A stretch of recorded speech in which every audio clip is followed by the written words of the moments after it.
내가 이와 같이 낮에는 더위와 밤에는 추위를 무릅쓰고 눈 붙일 겨를도 없이 지냈나이다. 내가 외삼촌의 집에 있는 이 20년 동안 외삼촌의 두 딸을 위하여 14년, 외삼촌의 양떼를 위하여 6년을 외삼촌에게 봉사하였거니와 외삼촌께서 내 품삯을 10번이나 바꾸셨으며 우리 아버지의 하나님 아브라함의 하나님 곧 이삭이 경외하는 이가 나와 함께 계시지 아니하셨더라면 외삼촌께서 이제 나를 빈손으로 돌려보내셨으리다마는 하나님이 내 고난과 내 손의 수고를 보시고 어젯밤에 외삼촌을 책망하셨나이다. 미국에서 실제로 있었던 일입니다. 실제로 있어서 방송을 한번 탔던 좀 오래된 일이지만 한번 들어보십시오. 한국 학생이 고등학교를 졸업을 했습니다. 그리고 졸업을 하고 나서 얼마 안 돼서 전화가 한 통 왔어요. 전화. 은행에서 온 전화가 이 학생에게 고등학교 졸업한 학생한테 전화가 와서 그 은행 직원이 이렇게 얘기를 했습니다. 이름을 얘기하면서 오늘 당신 계좌로 1,440달러가 입금됐으니까 쓰세요. 이렇게 전화가 왔어요. 누가 나를 놀리나 이게 뭐야? 요즘 같으면 보이스피싱인가 뭐 별의별 생각이 다 들어서 그냥 무시를 해버렸습니다. 이 학생. 그런데 그 다음날 이튿날 같은 시간에 또 전화가 왔어요. 은행에서. 그리고 이렇게 얘기합니다. 어제 입금된 1,440달러를 하나도 쓰지를 않으셨네요. 그것은 이제 무효가 됐고 오늘 다시 1,440달러를 입금했으니까 꼭 쓰세요. 하고 두 번째 전화했어요. 이 학생이 또 참 별 이상한 은행이 있네. 이러면서 또 무시를 해버렸어요. 그리고 이틀이 지나갔습니다. 3일째 되는 날 똑같은 시간에 또 같은 은행에서 또 전화가 왔어요. 어제도 푼도 안 쓰셨네요. 어제 것은 또 무효가 됐고 오늘 다시 1,440달러를 입금합니다. 오늘은 꼭 쓰십시오. 하고 세 번째 전화가 왔어요. 정말 이상한 거예요. 이 학생이. 그래서 혹시나 몰라서 은행에 가서 자기 계좌를 한번 조회를 해봤어요. 진짜로 1,440달러가 딱 입금이 돼 있는 거예요. 이게 무슨 일이지? 고민을 하다가 어떻게 해야 할까 하다가 겁이 나서 그냥 조금만 써봤어요. 조금만. 몇 달러만 빼서 써봤어요. 그랬더니 그 다음날 또 전화가 왔어요. 어제는 조금만 쓰셨더군요. 유용하게 잘 쓰시기를 바라면서 어제 남은 것은 다 또 무효화시키고 오늘 다시 새롭게 1,440달러를 입금합니다. 오늘은 유용하게 잘 써보세요. 그리고 전화가 끊어졌어요. 그래서 이 학생이 어제 한번 써보니까 이제 진짜로 입금이 됐어요. 잘됐다. 웬 떡이냐 싶어서 싹 다 찾아가지고 펑펑펑 써버렸어요. 자기 노는데 맛있는 거 사먹고 자기 쓰고 싶은 데 다 써버렸어요. 그 다음날 전화가 또 왔어요. 어제 돈을 다 찾아가셨는데 그냥 막 써버리신 것 같네요. 유용하게 쓸 것을 기대하면서 입금을 했는데 아닌 것 같습니다. 아무래도 이 돈을 책임있게 사용하지 못하실 것 같아서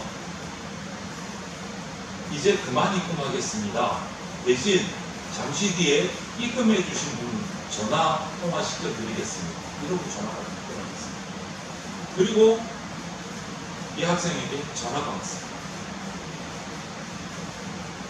정말 돈이 많은 부자였던 아버지가 전화를 했어요. 이 학생에게. 그런데 아버지가 전화를 받아서 아들에게 이렇게 말합니다. 나는 네가 고등학교 이제 졸업했기 때문에 돈을 뭔가 제대로 사용할 줄 아는 사람이 되기를 기대를 하면서 테스트 시험을 한 거다. 그런데 이 돈보다 더 중요한 게 있다. 나는 일주일 동안 매일 1,440달러를 너에게 매일 입금했지만 하나님은 너와 나에게 매일 1,440달러가 아니고 1,440분의 시간을 우리에게 주신다. 이렇게 얘기합니다. 여러분, 이거 실제로 있었던 일이에요. 하나님이 매일 우리들에게 모든 인간에게 동등하게 허용하시는 1,440분 하루 24시간 어떻게 사용하고 계십니까? 저는 우리 인생에서 가장 소중한 자원이 시간이라고 생각합니다. 이 시간은 우리가 인생에서 사용할 수 있는 가장 소중한 자산이에요. 그래서 사도 바울은 에베소서 5장 16절에서 여러분 잘 아는 말씀을 했어요. 세월을 아끼라. 때가 악하니라. 이 말씀입니다. 이 악한 세월이 우리로 하여금 시간을 의미 없이 낭비하도록 만들고 있어요, 여러분. 그래서 무엇보다 소중히 여겨야 할 것은 바로 시간이다 라고 성경은 우리에게 가르쳐요.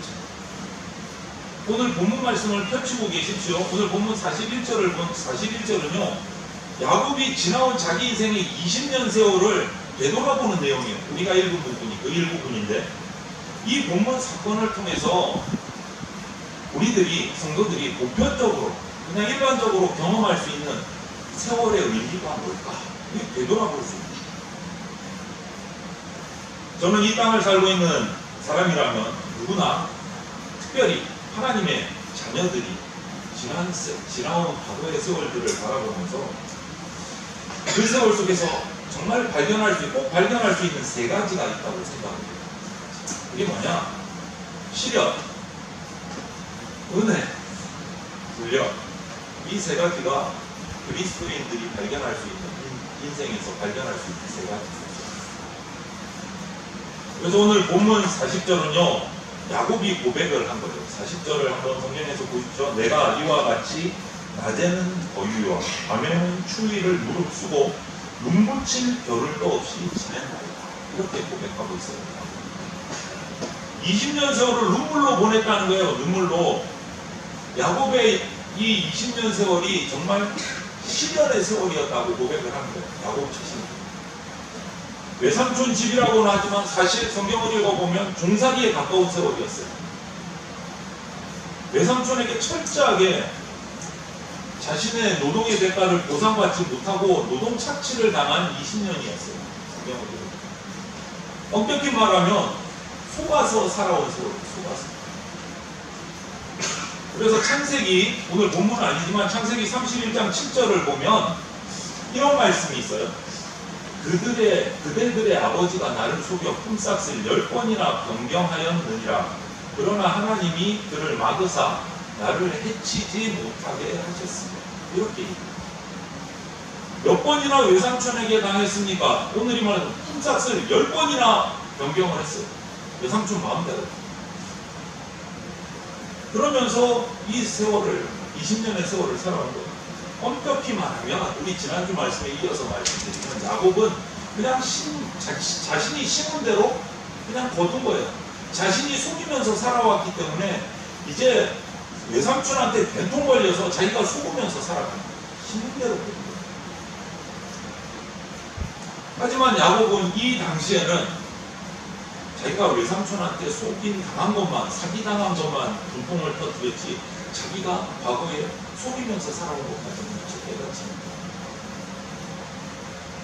양심을 속이고 형을 속이고 아버지를 속이고 이제 그렇게 살아왔던 야곱이 거꾸로 외삼촌에게 속임을 당하면서 20년을 살아왔다. 하나님은요 결코 우리를 만홀히 여김 당하지 않으시는 분이에요. 심는 대로 거두게 하십니다. 하나님 심는 대로. 어쩌면 야곱의 지나온 20년의 이 시련의 세월은요 야곱 스스로가 그냥 자초한 고생인 거예요. 야곱 스스로. 그리고 하나님께서 야곱에게 그런 20년의 어려운 생활을 허용하신 이유는 야곱을 사랑하시고 항상 말씀드리죠. 사랑하지 않으면 무관심합니다. 무관심.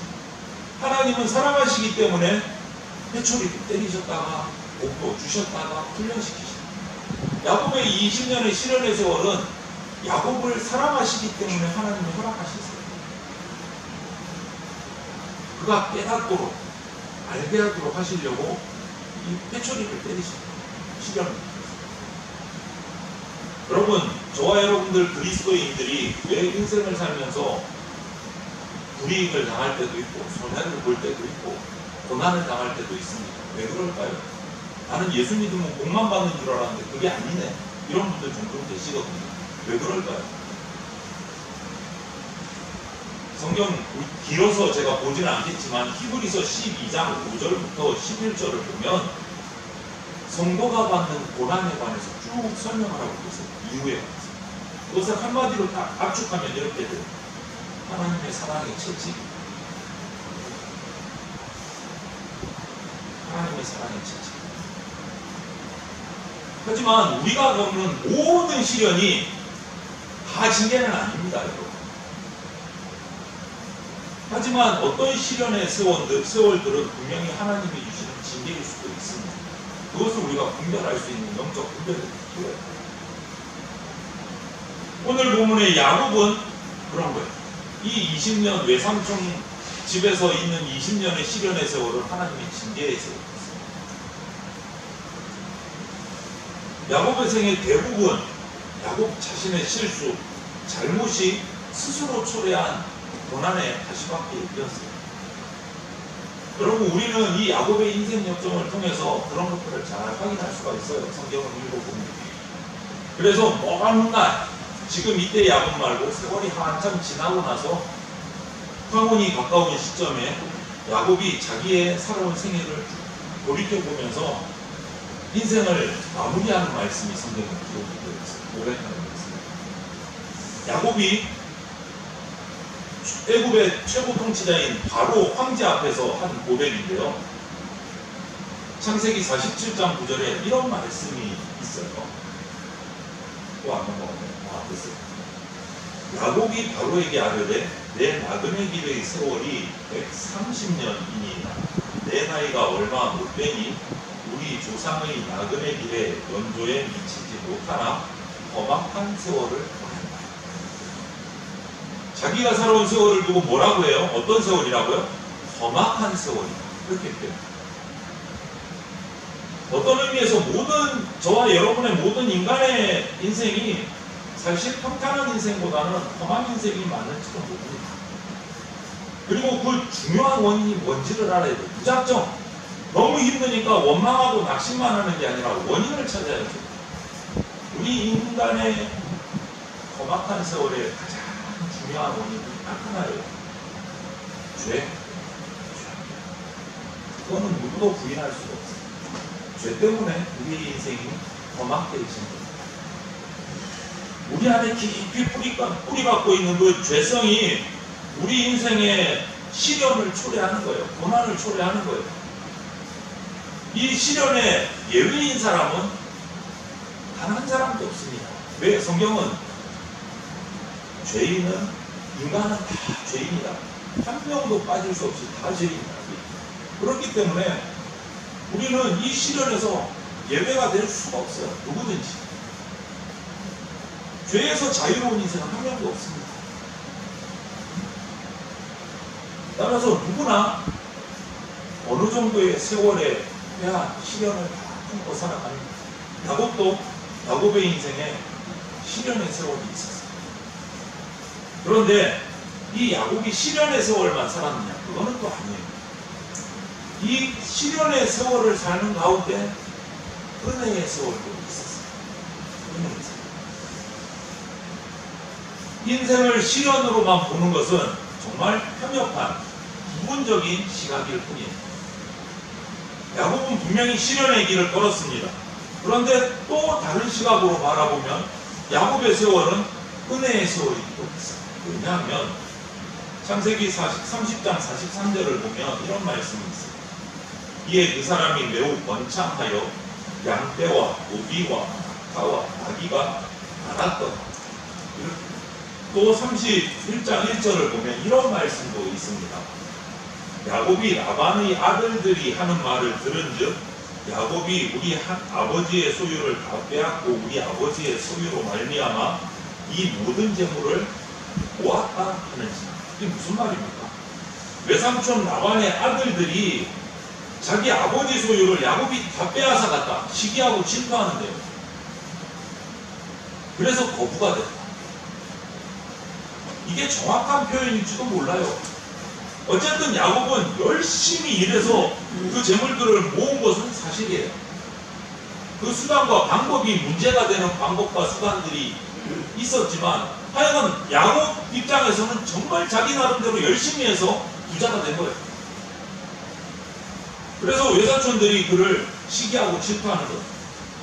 그만큼 거부가 된 거예요. 아무것도 없이 도망쳐온 놈이 어느 날 보니까 어마어마한 거부가 돼 있어서 시기하고 질투하는 거예요.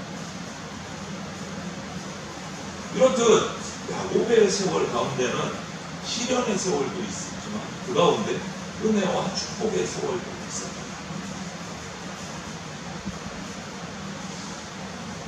야곱에게 결정적인 약점이 있다면 여러분 잘 아시잖아요. 수단과 방법을 가리지 않는 그 삶의 모습. 그게 약점이에요. 그가 하나님을 믿고 하나님을 사랑한다고 했음에도 불구하고 그의 인생에 보면 비윤리적이고 비도덕적인 모습들이 계속 군데군데 드러납니다. 우리하고 똑같죠. 약점도 있고 장점도 있고. 예배 드릴 때 보면 정말 열심히 예배 드리고 막 눈물이 뚝뚝 흐르는데 또 나가서 사는 모습들을 보면 그거 아닌 것 같기도 하고. 야곱도 꼭 그런 거예요. 꼭 그런 거예요. 약점과 장점이 막 섞여져 있어요. 그런데 그 약점이 또한 강점이었어요. 아시죠? 그 약점 때문에 포기하지 않고 정말 열정적으로 자신의 삶을 깨치게 나갔어요. 오히려 그게 강점이 되어버렸어요. 그래서 열심히 일을 했던 거예요. 속으면서. 외삼촌한테 속으면서 열심히 일을 해서 결과는 엄청난 부자가 됐어요. 성공한 거예요. 그래서 어느 날 야곱이 외삼촌에게 나가서 선포를 합니다. 이제 고향으로 좀 돌아가야겠다. 30장 27절에 보면 삼촌이 그 말을 듣고 막 야곱을 말리는 장면입니다. 말리는. 야곱이 약점이 많은 사람이지만 일 하나는 열심히 잘하는 사람입니다. 그러니까 삼촌 입장에서는 보내기 싫은 거예요. 야곱을 잘 붙들고 있으면 자기가 부족해요. 30장 27절에 라반의 이런 기록이 남아있어요. 여호와께서 너로 말미암아 내게 복을 주시고. 그걸 외삼촌도 알고 있었던 거예요. 야곱이 온 뒤로 자기 재산이 쑥쑥쑥쑥 늘어난 거를 알고 있었던 거예요. 야곱이 일을 잘한다는 걸 인정한 거예요. 그러니까 말린 거예요. 간다고요. 그냥 해본 말이 아닌 거예요. 야곱이 그 외삼촌 집안의 축복의 통로가 되어주는 사실이에요. 야곱 때문에 라반은 수지 맞은 거죠. 그러면서 라반이 말리면서 그냥 가지 말라 그러니까 이 말이 안 통하니까 미끼를 던집니다. 30장 28절에 보면 이런 말씀이 나와요. 내 품삯을 정하라. 내가 무엇을 주리라. 네 갖고 싶은 거 말해라. 내가 다 줄게. 이 말을 거꾸로 뒤집어서 생각해 보세요. 지금까지 20년 동안 야곱을 부려먹으면서 제대로 안 줬다는 거예요. 그게 지금 마음에 찔리니까 가려고 하니까 말리면서 너 받고 싶은 거 마냥 품삯을 정해라. 내가 줄게. 지금까지 제대로 안 줬다는 거죠. 그런데 이 말에 야곱이 대답을 합니다. 30장 30절에 보면 재미있는 대답을 해요. 내가 오기 전에는 외삼촌의 소유가 적더니 번성하여 때를 이루었으니 내 발이 이르는 곳마다 여호와께서 외삼촌에게 복을 주셨나이다. 그러나 나는 언제나 내 집을 세우리. 이렇게 여기 두 가지 표현이 나옵니다. 먼저 내 발이 이르는 곳마다. 이 말은 뭐예요? 열심히 일했다는 거예요. 열심히 일했다는 거예요. 그렇다고 야곱이 자기 노력의 결과라고만 생각하지는 않아요. 경우에 따라서는 뭐 수단과 방법 가리지 않고 인생을 살았던 그런 야곱이지만 하나님을 계속 찾고 있었던 게 그 다음에 등장해요. 어떻게 말합니까? 내 발이 이르는 곳마다 그 다음이 뭐예요? 여호와께서 외삼촌에게 복을 주신다. 나 덕분에 외삼촌 부자가 됐습니다가 아니고 그 속에는 그래도 하나님을 향한 마음이 있었던 거예요. 여호와께서 외삼촌에게 복을 주신다. 이것이 야곱의 중심인 거예요. 야곱의 정직한 표현이라고 봐요. 그런데 뒤에 보면 자꾸 삼촌이 만류를 하니까 또 야곱의 장꾀가 등장을 합니다. 이렇게 멋지게 대답을 해놓고 또 이 머리가 팽글팽글 돌아가요. 자기의 장꾀가. 그래서 삼촌한테 30장 32절에 이렇게 얘기를 하는 게 나와요. 그러면 점 있는 것, 아름진 것을 가려내서 이제부터는 양떼가 새끼를 낳는데 점이 있거나 아름진 것은 전부 다 내 품삯입니다. 이렇게 품삯을 줍니다. 머리를 굴린 거예요. 그 뒤에 내용을 봅니다. 점 있는 것, 아름진 것을 만들기 위해서 그 이후로 삼촌이 오케이 하니까 그 다음부터는 점 있는 아름진 새끼를 낳게 하려고 뼈를 쓰는 장면들이 성경에 쭉 나와요. 그래서 점 있는 거, 아름진 것만 낳게 해가지고 전부 자기 것을 만들어요. 잔머리를 막 굴린 거예요. 대답을 멋지게 해놓고 그 다음은 또 자기 장깨가 또 욕심이 막 들어. 이게 야곱의 약점과 장점이 왔다 갔다 합니다. 그럼에도 불구하고 하나님께서는 야곱에게 축복을 해주세요. 하나님이 은혜요. 하나님이 용납을 해주신 거예요. 삼촌이 속인 것에 대한 대가를 충분히 받도록 하나님께서 허락을 해주셔서 복부가 되어주세요. 여러분, 하나님은 우리를 고생시키시는, 고생만 시키는 그런 하나님 아니십니까? 시련의 반쪽에서 우리에게 은혜를 베푸시는 하나님이세요. 시련의 그림자도 있지만 동시에 축복의 태양을 우리 가운데 준비하고 계신 분이다.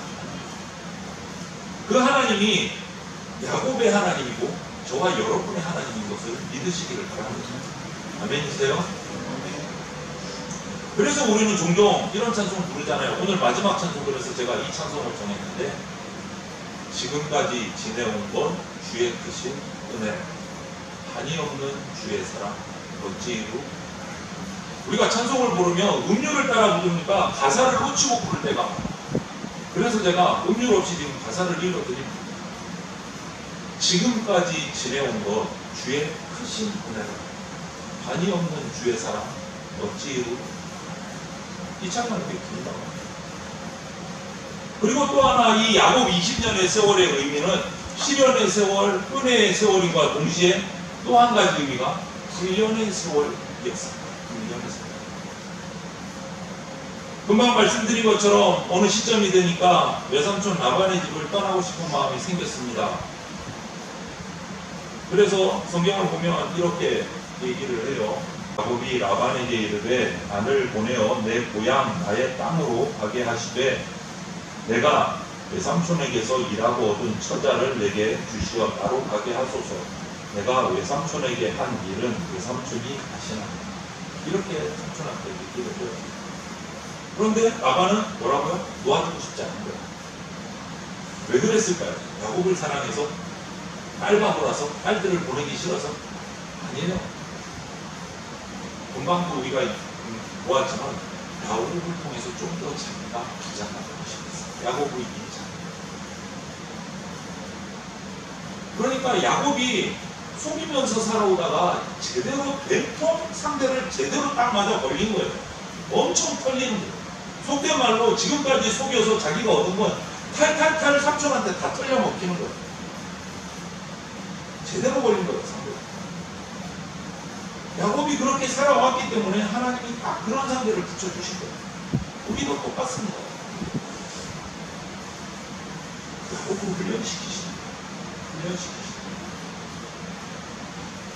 그래서 야곱은 어떻게 합니까? 사랑하는 라헬을 얻기 위해서 7년 속아가면서 14년을 일을 했습니다.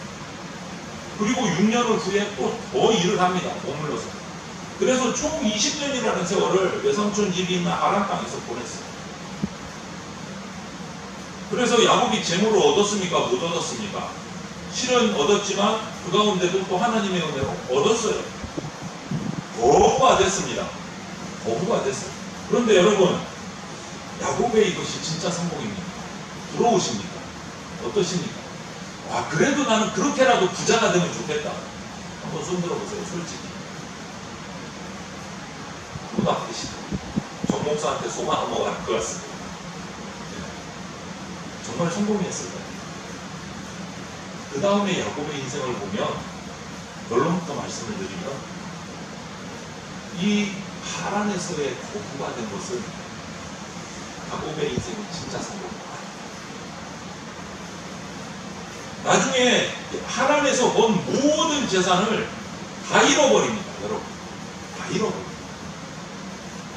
얘기해 드릴까요?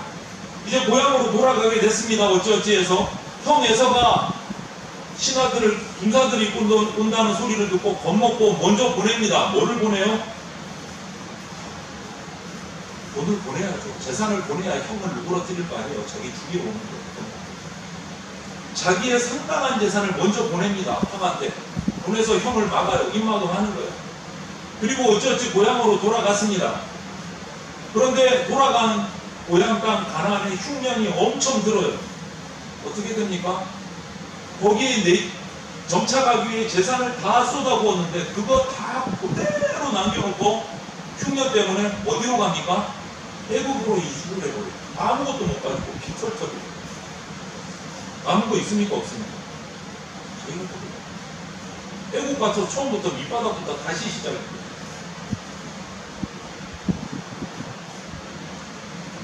결국 다 잃어버려요. 정직하지 못한 성공은 진짜 성공입니다. 하나님이 왜 이 시점에서 야곱으로 하여금 두 아내를 얻고 가려고 하는데 또 6년을 머물게 하셨을까? 어느 정도 짐작하시겠지만 야곱을 향한 하나님의 훈련의 과정이 아직 끝나지 않았다. 아직 훈련 남았어, 야곱. 또 6년 더 훈련 받아야 되고 그만. 어떤 훈련이었을까요?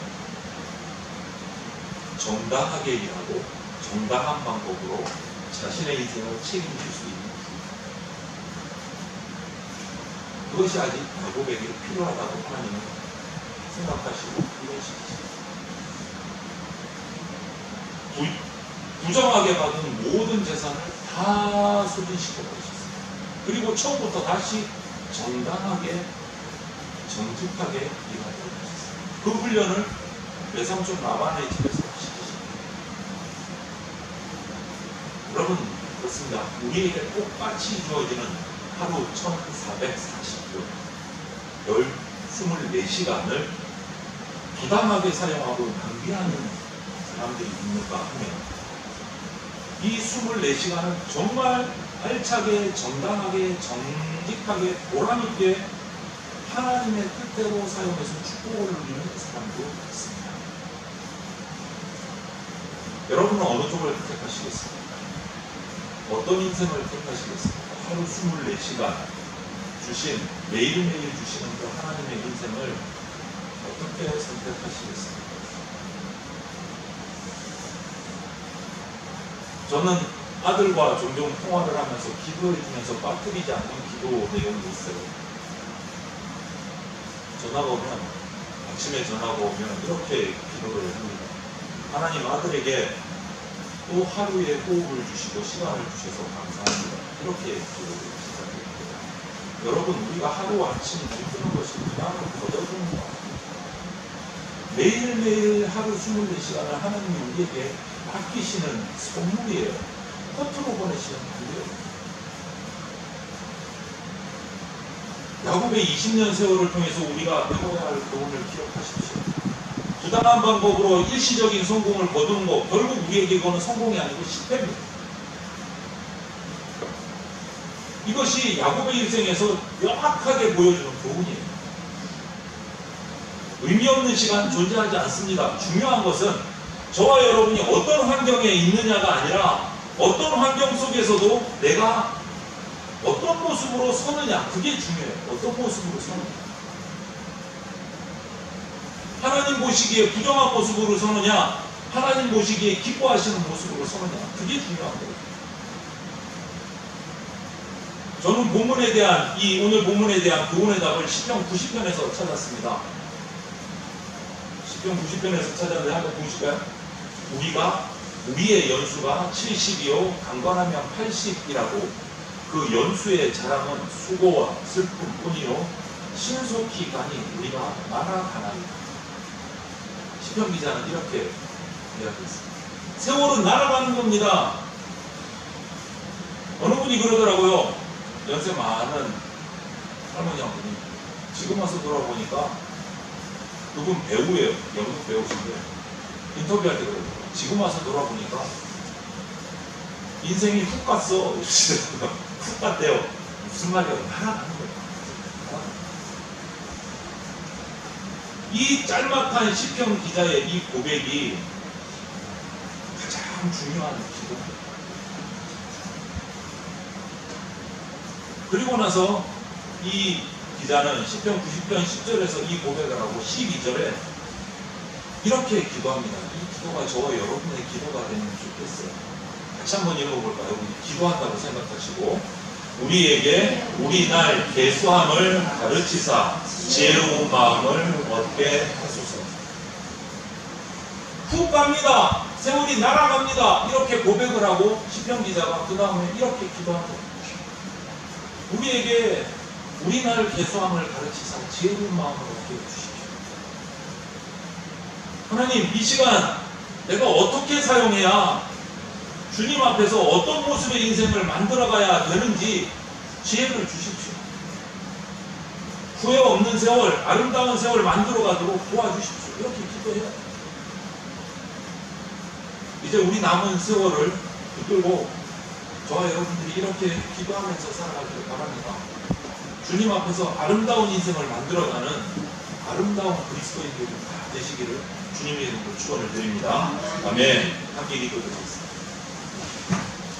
사랑이 많으신 하나님 아버지, 오늘 하루를 우리에게 1440분의 선물을 주셨습니다. 이 하루를 어떻게 살고 어떻게 이 시간을 사용할지 가르쳐 주시옵소서. 우리가 날마다 시간을 아껴 간다면 이 짧은 인생이 아름다운 창조의 발자국이 될 겁니다. 지혜로 우리 인생의 세월을 붙들고 살아가게 하여 주시옵소서. 나뿐만 아니라 우리의 자녀들도 그렇게 하나님의 지혜 속에서 귀한 인생을 살아가는 자녀들 되게 하여 주시옵소서. 누구나 인생을 살면서 겪어야 되는 시련들이 있는데, 하지만 주님이 시련만 주시는 것이 아니라 은혜로 주시는 하나님임을 잊지 않게 하여 주시고, 그 시련의 세월 속에서 훈련되게 하셔서 바른 길 가게 하여 주시옵소서. 이제 오늘 말씀을 통해서 주신 교훈을 가슴에 새기고 주님 내게 주신 남은 세월들 주님 앞에서 정정당당하게 주님을 기쁘시게 하는 세월 살아가는 인생 되게 하여 주시옵소서. 예수 그리스도의 이름으로 기도드립니다. 아멘. 함께 기도드리겠습니다. 주 예수 그리스도의 피 묻은 십자가 은혜와 독생자를 보내주신 하나님 아버지의 뜻하신 사랑과 지금 이 순간에도 역사하고 계시는 성령님의 보호 인도하심이 내게 주어진 인생의 시간이 거저 주어진 것이 아니라 창조주 하나님의 섭리로 주어진 것임을 깨닫고 인정하며 순간순간 모든 상황 속에서 주만 바라보며 말씀과 기도로 살아내어 주님 보시기에 아름다운 인생을 살아갈 것을 결단하는 대전장로교회 성도들과 모든 주의 백성들 머리 위에 영원토록 함께 있을지어다. 아멘.